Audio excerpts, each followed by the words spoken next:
Pair of formerly conjoined twin brothers are taking the first steps of their new lives after a successful procedure to separate them at Texas Children's Hospital. They were actually separated nearly 1 year ago, but were just released and allowed to go home recently. Marcelina Benito shows us how it was all possible. The numbers are really just eye-popping. 1 in 50,000 pregnancies result in conjoined twins. 1 in 500,000 actually make it to birth, and of those that actually do survive, far fewer are candidates for separation. But for the second time in a year here at Texas Children's Hospital, they have pulled it off. And tonight I spoke to the lead surgeon behind that marathon operation.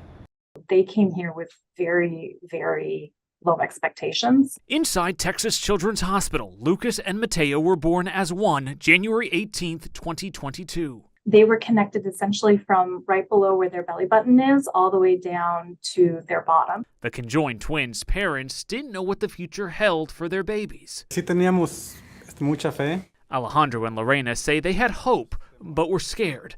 Dr. Alice King and a team at Texas Children's started devising a plan. We essentially had almost every service in the hospital, every surgical service in the hospital involved in the separation and then reconstruction of the boys. 8 months later, Alejandro and Lorena kissed their babies goodbye as Lucas and Mateo were wheeled into a life-changing surgery.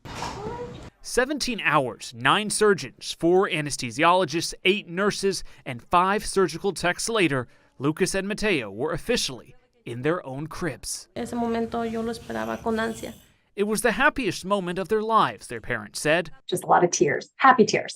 Doctors tell us the best part is seeing Lucas and Mateo shining individually, and now finally back home, starting their lives outside the hospital. They have individual personalities. They're both up, crawling, walking.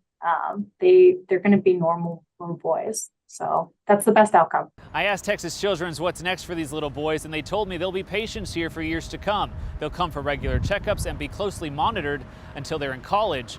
But as you heard, guys, their prognosis is absolutely fantastic. Back to you.